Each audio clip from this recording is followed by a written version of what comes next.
Hello, welcome back. कैसे हो सभी कोडर्स। तो आज इस वीडियो में हम करने वाले हैं क्यू के बारे में थोड़ी सी कंसेप्ट क्लियर। तो यहाँ पे पिछली वीडियो में हमने बात की थी मेल के बारे में कि कैसे आप मेल सेंड कर सकते हैं, और इस वीडियो में हम बात करेंगे क्यू जॉब्स के बारे में। और यहाँ पे हम क्लियर करेंगे सारी चीज़ें कि क्यू जॉब हम क्यों यूज़ करने वाले हैं।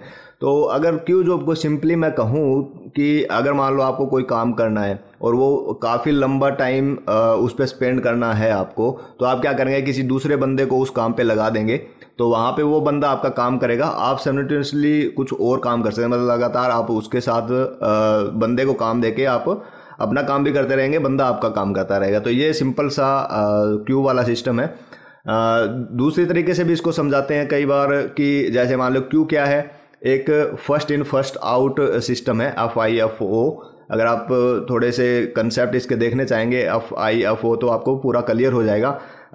इसको मैं सिंपल अगर भाषा में कहूँ तो ये है पहले आओ पहले पाओ वाला काम। मतलब एक लाइन में कोई 10 बंदे लगे हुए हैं, जो पहले आया वो फर्स्ट लाइन पे लगेगा तो वो पहले क्लियर हो जाएगा। तो इसी तरीके से जैसे मान लो हमारे पास 10 जॉब्स हैं और हमने उनको क्यू में लगा दिया है, तो पहले वाली जॉब क्लियर होगी, उसके बाद में सेकंड क्लियर होगी, फिर थर्ड क्लियर होगी। तो इस तरीके से ये सारी चीज़ें चलती जाती हैं, ठीक है। तो कई इसके स्टेटमेंट है जिसकी वजह से थोड़ा सा ये कंफ्यूज भी हो जाते हैं कई कि ये क्या है। अभी जैसे फर्स्ट इन फर्स्ट आउट भी बता रहे हैं इसको, और इसको साइमल्टेनियसली बता रहे हैं भी, हाँ साथ में भी ये काम कर सकता है। तो मेनली आप इसको ऐसे समझें कि आप जैसे कोई एक लॉन्ग रनिंग टास्क है हमारे पास, जैसे कि कोई चीज़ पार्स करनी है या हमें कोई कन्वर्सेशन करनी है। जैसे मान लो अब अभी आपके पास कोई एक फाइल है, वीडियो फाइल है, उस फाइल को आप कन्वर्ट करना चाहते हैं, ठीक है। तो कन्वर्ट करने वाली प्रोसेस क्या है, एक लॉन्ग रनिंग प्रोसेस है। उसका हो सकता है कि आप एक वीडियो को 3 अलग अलग रेजोल्यूशन में कन्वर्ट करना चाहते हैं, जो कि आपकी नॉर्मली HD रहेगी, फुल HD, और 4K में आप कन्वर्ट करना चाहते हैं। तो वो क्या होगा, एक लॉन्ग रनिंग टास्क होगा। तो उसको आप ऐसे नहीं है कि जैसे अपलोड कर रहे हैं उसके साथ साथ में उसको कन्वर्ट करवा रहे हैं, तो वो काफ़ी लंबा टाइम ले लेगा। तो उसके लिए हम क्या करेंगे, हम यूज़ करेंगे क्यू सिस्टम का, ठीक है। तो एक ये चीज़ होगी। दूसरी अगर एक सिंपल एग्जांपल हम देखें तो एक जो मेल सेंड करने वाला सिस्टम है, ये भी एक थोड़ा सा लंबा प्रोसेस है। कि जैसे मान लो किसी यूज़र को हम रजिस्टर करवाते हैं, यूज़र को रजिस्टर करवाते ही तुरंत उसको रजिस्ट्रेशन हो जाना चाहिए। ये नहीं है कि उसको मेल सेंड हो उसके बाद में उसको ये बताए कि हाँ आपका जो रजिस्ट्रेशन है वो हो गया है। तो मेनली जो कंट्रोलर का काम है वो उसका ये नहीं है कि वो साथ में मेल भी सेंड करे। तो इसलिए हम उसको क्या है, क्यू के ऊपर सेंड कर देते हैं कि एक जॉब उसको पास कर दी कि हाँ तुम्हें ये काम करना है, ठीक है। तो वो अपने आप बैकग्राउंड प्रोसेस में देखेगा कितनी देर बाद में इसको सेंड करना है, वो सारी चीज़ें वो मैनेज करेगा, ठीक है। तो इस तरीके से हम इसको यूज़ कर सकते हैं। तो मेल वाला जो काम है वो काफ़ी आसान है, वीडियो वाले प्रोसेस में तो काफ़ी लंबा टाइम भी लगेगा और आपको समझने में भी परेशानी हो सकती है। तो यहाँ पे हम जो एग्जांपल लेंगे वो लेंगे मेल वाला। तो पिछली वीडियो में हमने मेल वाले को देखा था कि कैसे हम मेल सेंड कर सकते हैं, कौन कौन से तरीके हैं जिससे हम मेल सेंड कर सकते हैं। तो लास्ट एग्जाम्पल को अगर मैं यहाँ पे रिफ्रेश करता हूँ तो आप देखेंगे यहाँ पे काफ़ी टाइम ये लेगा। तो मैंने यहाँ पे रिलोड कर लिया है, तो आप देखेंगे यहाँ पे ये काफ़ी टाइम ले रहा है इस चीज़ के लिए, ठीक है। तो जब तक वो प्रोसेस कंप्लीट नहीं हो जाती है, जब तक उसका मेल सेंड नहीं हो जाता है, तब तक वो उस प्रोसेस को मतलब जो हमारी रिक्वेस्ट है उसको ऐसे ही लोडिंग में रखेगा, ठीक है। तो हम नहीं चाहते कि कोई यूज़र आए, मतलब उसने रजिस्टर किया तो रजिस्ट्रेशन का मेल उसको सेंड करने के बाद में हम उस चीज़ को उसको शो करवाएं भाई हाँ आप रजिस्टर हो गए और आपके पास मेल चला गया है, ठीक है। हम उसको क्या करेंगे, रजिस्ट्रेशन उसको हाथों हाथ करवा लेंगे, लेकिन जो उसका मेल प्रोसेस है उसको एक क्यू में डाल देंगे ताकि वो बाद में सेंड हो जाए, ठीक है।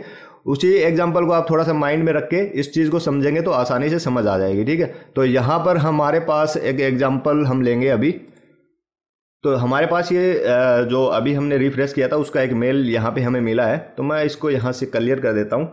और सिंपली जैसे ही हमें क्यू सिस्टम को हमें कोई भी प्रोजेक्ट में लागू करना है तो 2-3 चीज़ें आपको चेक करनी पड़ेंगी। तो सबसे पहले आप कॉन्फ़िग फाइल के अंदर अगर जाएंगे तो यहाँ पे आपके पास एक Q.php के नाम से एक फाइल है। इसके अंदर अगर आप देखें तो बाय डिफ़ॉल्ट जो क्यू कनेक्शन है वो हमारा सिंक रहता है। अगर आप इसको नहीं पास करें तो वो सिंक है। सिंक का मतलब है एट ए टाइम आपका जो डाटा है वो सेंड कर दिया जाता है, ठीक है। तो यहाँ पे जो ड्राइवर है अभी सिंक यूज़ किया जा रहा है। इसके अलावा हम डाटाबेस यूज़ कर सकते हैं और हम बेंचटॉक भी यूज़ कर सकते हैं, और SQS जो कि अमेजोन की सर्विस है, सिंपल क्यू सर्विस, इसको भी यूज़ कर सकते हैं, या रेडिस को भी हम यूज़ कर सकते हैं, ठीक है। लेकिन इस वीडियो के अंदर जो एग्जांपल हम रखेंगे वो रखेंगे ओनली डाटाबेस का, ठीक है। तो यहाँ पे हमें डायरेक्टली यहाँ पे चेंज करने की कोई ज़रूरत नहीं है। हमें कहाँ चेंज करना है, हमें चेंज करना है .env फाइल के अंदर।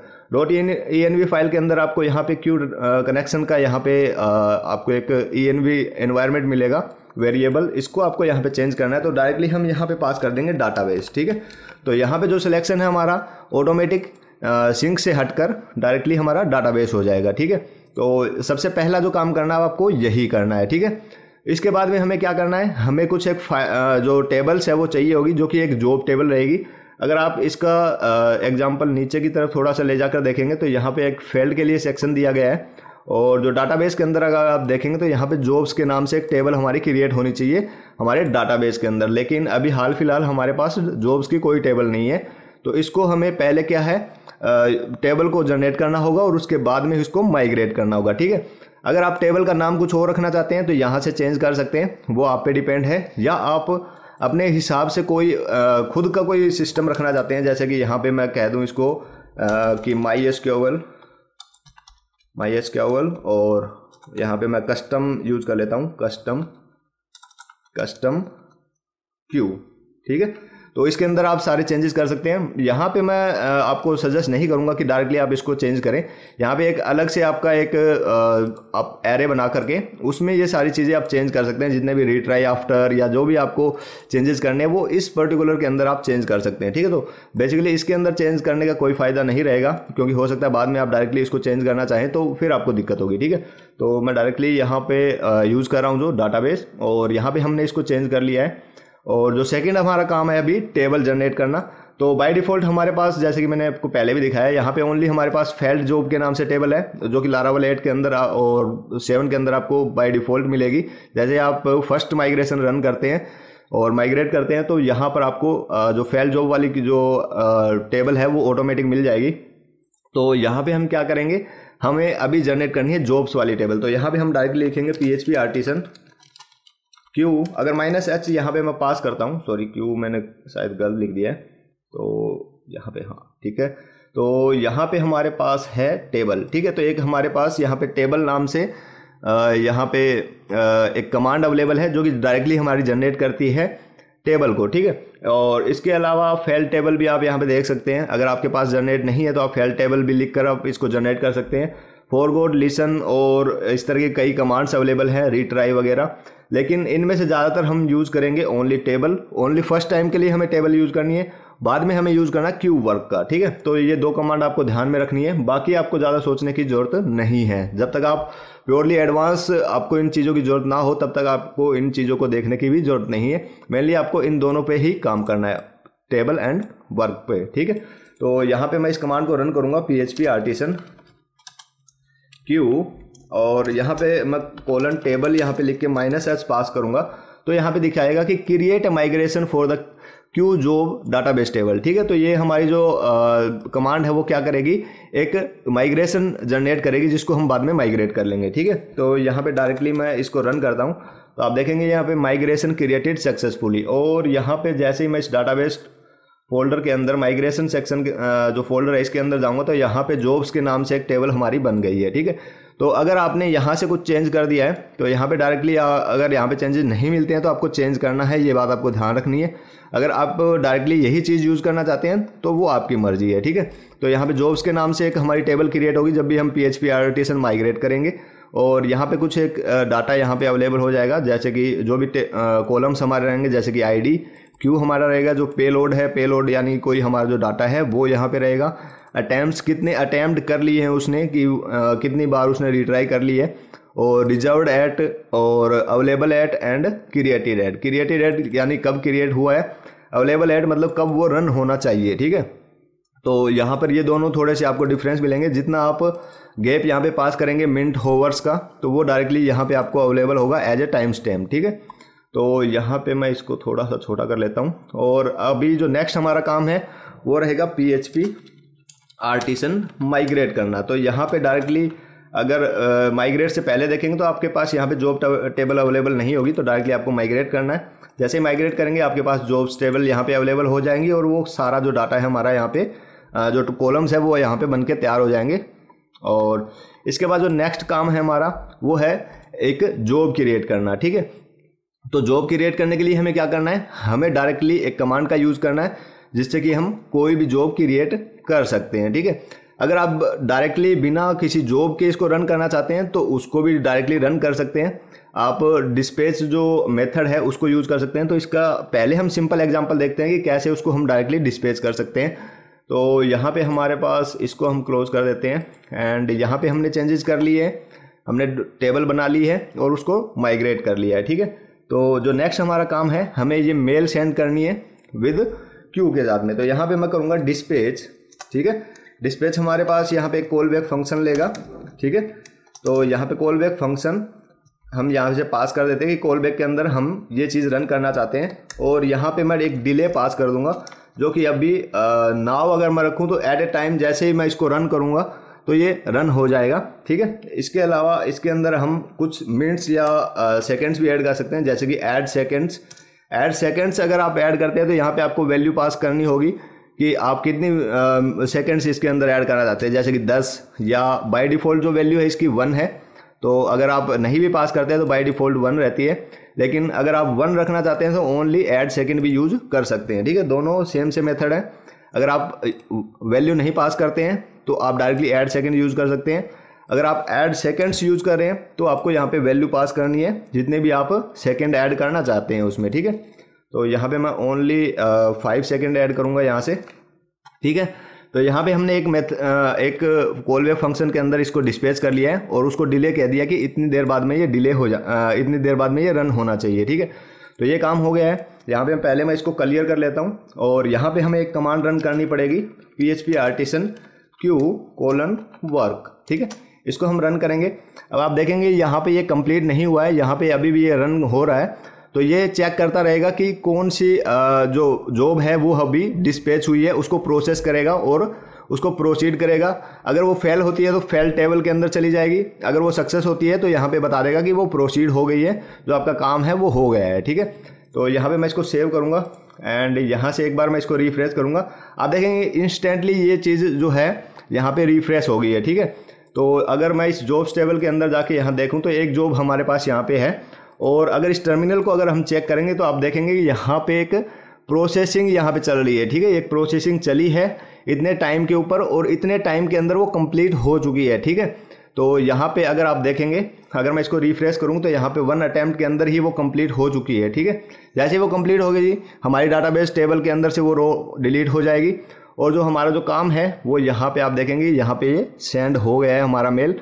तो इस तरीके से हम डायरेक्टली इसको सेंड कर सकते हैं अगर हमें कोई जॉब क्रिएट नहीं करनी है और डायरेक्टली हमें क्यू सिस्टम को यूज़ करना है। तो ठीक है, तो ये काम तो था हमारा डायरेक्टली, अगर हमारे कोई एक सिंपल टास्क है उसको हमें परफॉर्म करना है तो इस तरीके से हम परफॉर्म कर सकते हैं। ठीक है, लेकिन अगर आप चाहें कि इसको थोड़ा सा और एडवांस में लेके जाएं और इसको थोड़ा सा और क्लीन वे में रखना चाहें तो आप कैसे रख सकते हैं। तो इसके लिए आपको क्रिएट करनी होगी एक अलग से जॉब। ठीक है, तो इस जॉब को क्रिएट करने के लिए आपको क्या करना है, आपको सिंपली कमांड का यूज़ करना है। तो यहाँ पे मैं एक अलग से टर्मिनल ओपन कर लेता हूँ। इस चीज़ को हम अभी कीप रनिंग में रखते हैं। तो यहाँ पे मैं लिखूँगा PHP artisan make job और यहाँ पे उस जॉब का नाम लिखना है, जैसे कि सेंड टेस्ट मेल जॉब। ठीक है, जो भी आप नाम रखना चाहें वो रख सकते हैं, वो आप पे डिपेंड है। तो इस नाम से एक क्लास क्रिएट हो जाएगी ऑटोमेटिक, जो कि स्टब्स पब्लिशिंग से होती है। और यहाँ पे आप देखेंगे एक जॉब क्रिएट हो गई है। तो यहाँ पे अगर आप ऐप फोल्डर के अंदर जाएंगे तो यहाँ पे एक जॉब के नाम से फोल्डर बन गया है। अगर ये पहले अवेलेबल नहीं है तो ये ऑटोमेटिक जनरेट कर लेगा। अगर आप बाद में कोई ऐड करते हैं, कोई एक मतलब और एक्स्ट्रा जॉब ऐड करते हैं तो वो ऑटोमेटिक इसके अंदर ऐड होती जाएंगी। ठीक है, तो इसके बारे में आपको टेंशन लेने की जरूरत नहीं है कि जॉब वाला फोल्डर पहले अवेलेबल नहीं था, ये कहाँ से आ गया। तो वो ऑटोमेटिक जनरेट करता है अगर वो अवेलेबल ना हो तो। ठीक है, तो यहाँ पे हमारे पास एक क्लास बन गई है, क्लास की एक फाइल है सेंड टेस्ट मेल जॉब के नाम से, जो कि हमने सेम यहाँ पे रखी थी।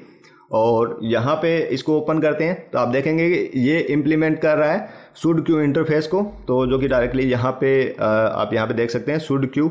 और प्लस कुछ एक ट्रेड्स यहाँ पे यूज हुए हैं, जैसे कि डिस्पैचेबल और interacts with queue, queueable and serialise models. ठीक है, तो कुछ ऐसे ये चीज़ें कुछ यूज हुई हैं जो कि पेलोड वगैरह को आपका सीरियलाइज करके डाटा सेव करता है, क्योंकि डायरेक्टली हम मॉडल को सेव नहीं कर सकते, डायरेक्टली किसी भी ऑब्जेक्ट को हम डाटाबेस के अंदर सेव नहीं कर सकते, तो इसको सीरियलाइज करके ही सेव किया जाता है। ठीक है, तो यहाँ पे आपका एक इंस्टेंस रहेगा, इसके अंदर अगर मान लो आप किसी यूज़र का नाम वगैरह यहाँ पे सेव रखना चाहते हैं तो वो डायरेक्टली सेव रख सकते हैं। तो जैसे ही आपको कोई जॉब सेंड करनी है तो डायरेक्टली यहाँ से आप सेंड कर सकते हैं, ठीक है।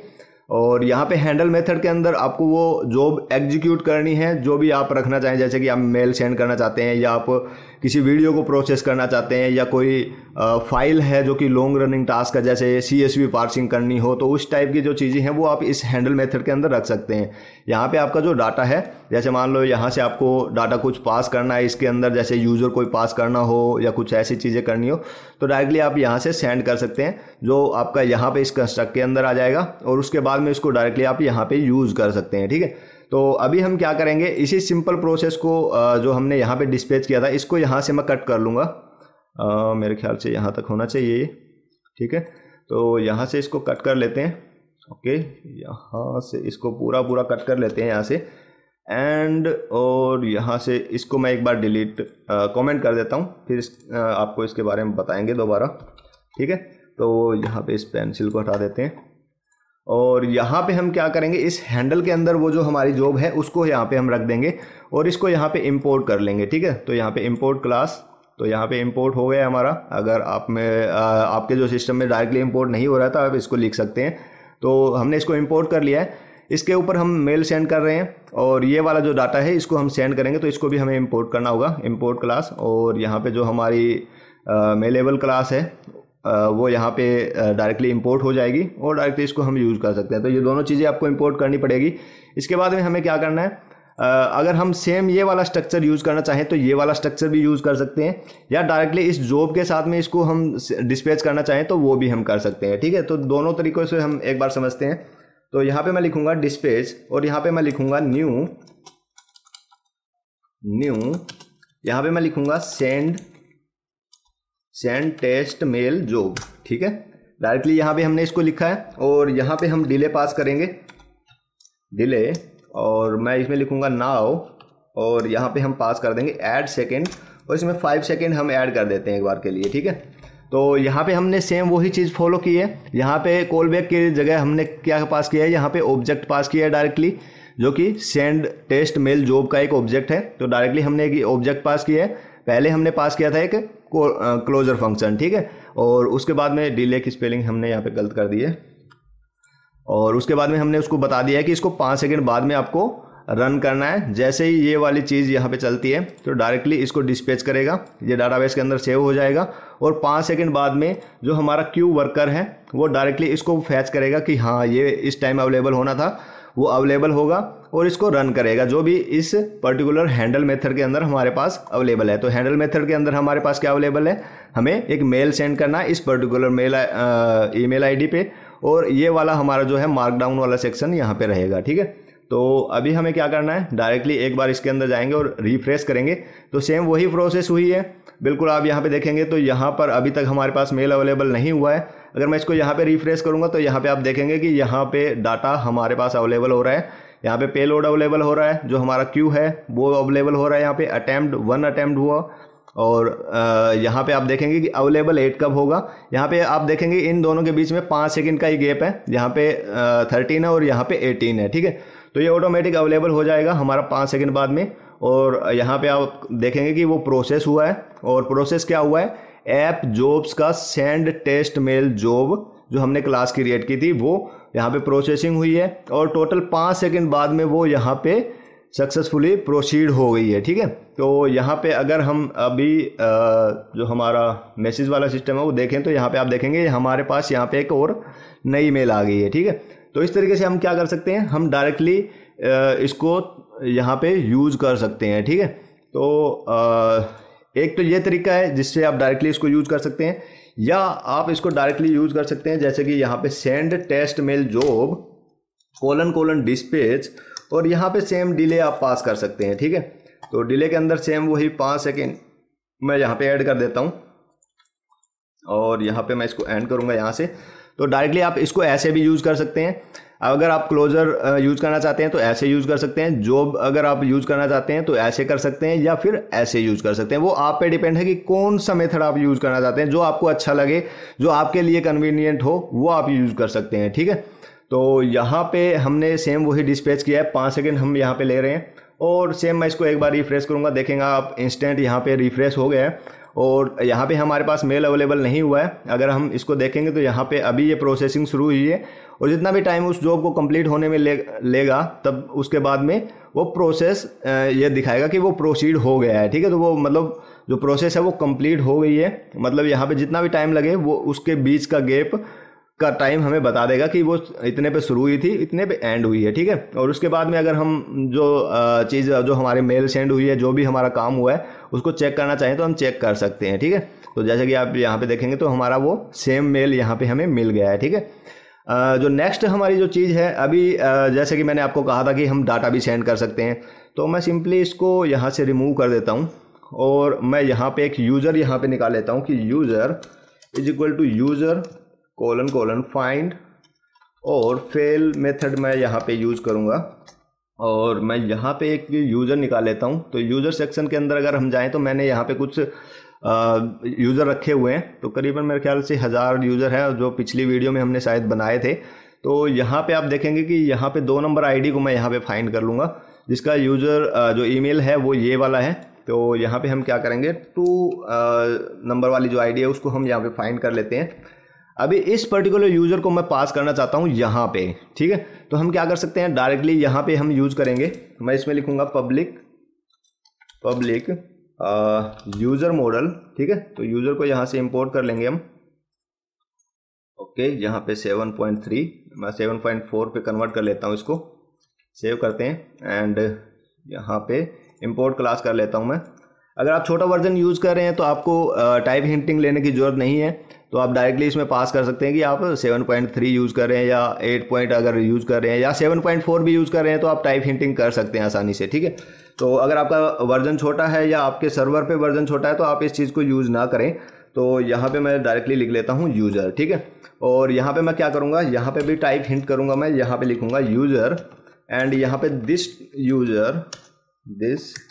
User will equal two variable user, जो हम पास करेंगे हमारे डिस्पैच मेथड के अंदर। ठीक है, तो यहाँ पे हम क्या कर रहे हैं, हम डायरेक्टली जो यूज़र है हमारा वो यहाँ पे हम पास कर देंगे। ठीक है, तो बाय डिफ़ॉल्ट देखें तो ये हमारा जो यूज़र है, इसको भी इंपोर्ट कर लेते हैं एक बार के लिए। ठीक है, तो यहाँ पे इंपोर्ट हो गया है, तो ये यूज़र यहाँ पे हमने पास किया है। अगर ये डायरेक्टली अवेलेबल नहीं होता है या कुछ ऐसा अवेलेबल हो जो कि यूज़र मॉडल ना हो, तो ये डायरेक्टली हमें एरर बता देगा कि आपका जो आप पास कर रहे हैं और जो आप टाइप हिंट कर रहे हैं वो दोनों चीज़ें मैच नहीं हो रही हैं। ठीक है, तो हम इंस्टेंटली देख सकते हैं कि हमारा जो डाटा है वो कहीं ना कहीं मिसमैच हो रहा है। ठीक है, तो हमारे पास यहाँ पे यूज़र आ गया है। अब इसकी जगह हम कोई दूसरा यूज़र जो है वो यहाँ पे रखना चाहते हैं, जो ईमेल आईडी है वो दूसरा रखना चाहते हैं जो कि इस पर्टिकुलर यूज़र का हो। ठीक है, तो यहाँ पे हमने 2 नंबर आईडी फाइंड की है, इसका ईमेल आईडी ये है और ये डायरेक्टली हम यहाँ पे यूज़ करना चाहते हैं। तो कैसे करेंगे, यहाँ पे डायरेक्टली दिस यूज़र का ईमेल। ठीक है,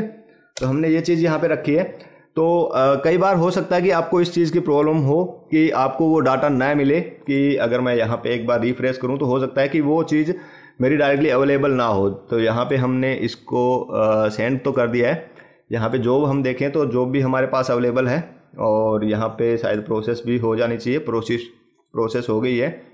और एक बार इसको हम यहाँ से रिफ्रेश करेंगे कि यहाँ पे वैसे मेल तो आ गया था, रिफ्रेश बटन, चलो कोई बात नहीं है। तो यहाँ पे आप देखेंगे कि हमारे पास यहाँ पे अभी भी टेस्ट 1 ही आ रहा है। ठीक है, और अगर दोनों मेल हम चेक करें तो दोनों में यही दिक्कत हमारे पास आ रही है, लेकिन हमारे पास जो ईमेल आईडी आनी चाहिए थी वो इस पर्टिकुलर यूज़र की आनी चाहिए थी। ठीक है, तो ये कैसे प्रॉब्लम हो रही है, क्योंकि हमने चेंजेस तो सारे कर लिए हैं लेकिन जो क्यू वर्क है वो उसको हमने अभी तक रीस्टार्ट नहीं किया है। तो ये बात आपको ध्यान रखनी है, कभी भी आप इस तरह की चीज़ें चेंज करते हैं तो आपको एक बार क्यू वर्क को रीस्टार्ट करना ज़रूरी है, ताकि जो आपका डाटा है वो डायरेक्टली यहाँ से आप सेंड कर पाएँ अपने जॉब के अंदर। ठीक है, और मैं एक बार इसको रीस्टार्ट नहीं करता हूँ। आपको एक चीज़ और मैं दिखाना चाहूँगा कि डायरेक्टली अगर मैं यहाँ पर इस मार्कडाउन के अंदर भी पर्टिकुलर यूज़र को यहाँ पे लेता हूँ, कि मैं यहाँ पे डायरेक्टली लिख लेता हूँ यूज़र एंड यहाँ पे जो यूज़र मैं यहाँ पे पास कर रहा हूँ वेरिएबल यूज़र, एंड मैं इस यूज़र मॉडल को यहाँ पे ले लेता हूँ एंड यहाँ पे हम क्या करेंगे, इस पर्टिकुलर यूज़र को इस पब्लिक यूज़र के इक्वल रख देंगे। ठीक है, और आपको ये बात ध्यान रखनी है कि जो भी आपके पब्लिक यहाँ पे प्रॉपर्टीज़ अवेलेबल होंगी वो डायरेक्टली आपको इस मार्कडाउन के अंदर मिल जाएगी। तो यहाँ पे जो ईमेल के अंदर जो व्यू है आपका, तो यहाँ पे आपको अवेलेबल हो जाएंगी। ये बात आपको ध्यान रखनी है कि जो आपकी पब्लिक प्रॉपर्टी होगी वो डायरेक्टली आपकी अवेलेबल होगी यहाँ पे। अगर आप प्रोटेक्टेड या प्राइवेट प्रॉपर्टी यूज़ कर रहे हैं तो आपको सेंड करनी होगी विद मेथड के साथ में, ठीक है। तो ये आपको अब ध्यान रखनी है कि अगर आप प्रॉपर्टी यूज़ कर रहे हैं प्रोटेक्टेड या प्राइवेट, तो आपको यहाँ पे विद मेथड के साथ इसको सेंड करना होगा, ठीक है। लेकिन अगर आप पब्लिक पास करते हैं तो डायरेक्टली उसको एक्सेस कर सकते हैं। तो यहाँ पे मैं इसको यूज़र मॉडल पास कर देता हूँ ताकि ये एरर ना हो यहाँ पे, ठीक है। और यहाँ पे मैं इसको डायरेक्टली हम यहाँ पे पास कर सकते हैं। यूज़र का जो नेम है यहाँ पे हमें प्रिंट करना है, ठीक है। और आपको ये बात ध्यान रखनी है, ये वाले जो इंडिकेशन यहाँ पे हमें मिल रही है ये एरर जनरेट कर सकती है मार्कडाउन के अंदर। तो आपको ये बात ध्यान रखनी है कि आपके यहाँ पे इंडिकेशन अवेलेबल ना हो, ठीक है। और आप इसको एक्सक्लूड भी कर सकते हैं, जिसके अंदर आपका कोई ऐसा नाम अवेलेबल हो कि आप इसके मार्कडाउन ईमेल लिख दें तो वो डायरेक्टली आपका जो ये वाला जो स्ट्रक्चर है उसको चेंज ना करे, ठीक है। तो यहाँ पे मैं इसको सेव कर लेता हूँ। सेव तो हो गया ये। और हमें जो नेक्स्ट काम करना है, एक बार सेंड करना है। तो यहाँ पे जैसे मैं इसको रिफ्रेश करूँगा हमारा जो डाटा है वो सेंड हो गया है। लेकिन जैसे ये हमारी जो प्रोसेस होगी मेरे ख्याल से ये फेल होनी चाहिए। हाँ, ये प्रॉपर यहाँ पे फेल हो रही है। और ये हो सकता है आपका पूरा दिन या 2 दिन भी आपके 2 दिन तो मेरे ख्याल से नहीं जाने चाहिए। नेक्स्ट टाइम जब आप इसको रन करेंगे तो वो सक्सेसफुली यहाँ पे रन हो जाएगा। और फेल जॉब के अंदर अगर आप देखेंगे और यहाँ पे एरर एक्सेप्शन आप देखेंगे तो यहाँ पे कहेगा कि अनडिफाइंड वेरिएबल, ठीक है, कि जो यूज़र है हमारे व्यू के अंदर वो यहाँ पे अवेलेबल नहीं हो रहा। markdown.blade.php के अंदर जहाँ पर आपने यूज़र यूज़ किया है वहाँ पे वो वेरिएबल है अनडिफाइंड, ठीक है। तो ये दिक्कत किस वजह से है? ये दिक्कत है हमारी इस क्यू वर्कर को रीस्टार्ट न करने की वजह से, ठीक है। सेम अभी मैं कोई कोड चेंज नहीं करूँगा, मैं यहाँ से इसको डायरेक्टली रीस्टार्ट करूँगा। और यहाँ पे आप देखेंगे ये कीप एंड रनिंग है। मैं इसको रिफ्रेश करूँगा अभी, और अभी आप देखेंगे कि यहाँ पे हमारा जो 5 सेकेंड के बाद में हमारी प्रोसेसिंग शुरू होगी। और सेम वही मेल यहाँ पे हमारी फेल हो गई है। एक बार और चेक कर लेते हैं इसको। ओके, यहाँ पे मैं इसको रिफ्रेश करता हूँ। टू फ्यू आर्ग्यूमेंट दूसरा एरर है, वो एरर सेम नहीं है। तो यहाँ पे आप देखेंगे कि too few argument pass to this one, ठीक है। तो यहाँ पे जो हमारा एरर था वो डायरेक्टली कहाँ से अवेलेबल हुआ है? हमारा अवेलेबल हुआ है यहाँ पे सेंड मेल के अंदर। हमने यहाँ पे यूज़र पास नहीं किया है, तो दिस एंड यूज़र मैं यहाँ पे पास कर देता हूँ, ठीक है। तो यहाँ पे हमारा जो पहले वाला एरर था वो अनडिफाइंड यूज़र का था। जो सेकंड जो एरर है वो हमारा जो हमने यहाँ पे यूज़र ना पास करने की वजह से हमारा आया था। तो यहाँ पे बेसिकली मैं इसको एक बार फिर से रिफ्रेश करता हूँ, ठीक है। तो यहाँ पे इसको दोबारा से चेक करते हैं। तो अभी हमारा प्रोसेस कंप्लीट नहीं होगा क्योंकि सेम वही एरर हमें जनरेट दिखाएगा कि जो आपका जो नेक्स्ट एरर है सेम वही है, ठीक है। क्योंकि अभी हमने पास कर भी दिया है फिर भी वही एरर हमें मिल रहा है। क्यों? क्योंकि हमने क्यू वर्कर को फिर से रीस्टार्ट नहीं किया है उसको चेंज करने के बाद में, ठीक है। तो यहाँ पे क्यू वर्कर को हमने दोबारा से रीस्टार्ट किया है। अब मैं इसको दोबारा से रिफ्रेश करूँगा। मेल हमारी सेंड हो गई है और वो क्यू के अंदर चला गया है।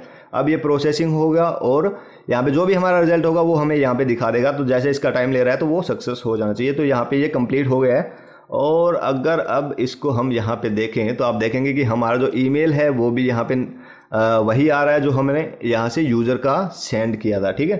तो हमने यहाँ पे इसका यूज़र भी हमें मिल रहा है और दूसरा जो यूज़र का नाम है वो भी हमें यहाँ पे मिल रहा है। तो ये काफ़ी कन्फ्यूजन करता है। कई बार जब हम इसको रीस्टार्ट नहीं करते हैं तो इस तरह टाइप के एरर आपको काफ़ी मिल सकते हैं, ठीक है। तो आपको ये बात ध्यान रखनी है कि अगर आपको इस तरह के एरर मिल रहे हैं तो एक बार कम से कम आपको क्यू जो वर्कर है उसको रीस्टार्ट कर लेना है, ठीक है। तो सिंपल सी चीज़ें थी, ज़्यादा कुछ मुश्किल वाली बात नहीं है इसमें। डायरेक्टली आप किसी भी थर्ड पर्सन को, जैसे आपने कोई एक जॉब प्रोवाइड कर दी है, वो लाइन में लगा हुआ है अपना काम करके ख़त्म, वो नेक्स्ट जॉब के लिए तैयार रहेगा या नेक्स्ट जॉब है तो उसको भी कंप्लीट करवाएगा, ठीक है। तो यहाँ पे पहले आओ पहले पाओ वाला मेथड ही डायरेक्टली सही लगता है कि जो पहले है जो पहले है वो आपकी अप्लाई हो जाएगी। इसके अलावा आप इसमें कई और भी चीज़ें अप्लाई कर सकते हैं। जैसे कि अगर आप जॉब सेक्शन के अंदर जाएंगे तो यहाँ पे क्यू यहाँ पे आपको मिल रहा है, ठीक है। तो यहाँ पे डिफ़ॉल्ट वाले जो सेक्शन है वो आपको यहाँ पे अवेलेबल हो जाएंगे, या कोई आप पर्टिकुलर कोई जैसे ईमेल वाले सेक्शन रखना चाहते हैं या वीडियो कन्वर्जन वाले सिस्टम रखना चाहते हैं, तो उन सभी को यहाँ पे आप एक बंच ऑफ कोड आपका बन जाएगा कि जैसे मान लो आपका क्यू वाला अलग है, ईमेल वाले क्यू हैं वो अलग हैं, जो वीडियो प्रोसेसिंग वाले क्यू हैं वो अलग हैं, जो CSV पार्सिंग करनी है वो आपके क्यू अलग हैं। उसके बिहाफ पे आप बता सकते हैं कि कौन सा जो क्यू है वो पहले रन होना चाहिए, ठीक है। तो इस टाइप में आप कर सकते हैं, या अलग अलग जो आपके क्यू के बेस के ऊपर आप अलग अलग वर्कर भी स्टार्ट कर सकते हैं, ठीक है। तो ये सारी चीज़ें आपको अवेलेबल हो जाएंगी लारावल के डॉक्यूमेंटेशन के ऊपर। फिर भी अगर आपको कोई कन्फ्यूजन रहती है तो आप कमेंट बॉक्स में कमेंट करके हमें बता सकते हैं, ताकि हम इसके ऊपर एक कोई डेडिकेटेड वीडियो भी ला सकें, ठीक है। तो आपके यूजेस के ऊपर डिपेंड है कि आप कैसे इसको यूज़ करते हैं। जो भी आपके लॉन्ग रनिंग टास्क हैं, जो भी आपके वेब रिक्वेस्ट के ऊपर डिपेंड हो रहे हैं, उनको आप यहाँ पे चेंज कर सकते हैं जॉब के अंदर, ठीक है। तो आज की वीडियो में बस इतना ही। कोडिंग करते रहिए, मज़े में रहिए, तब तक के लिए बाय बाय।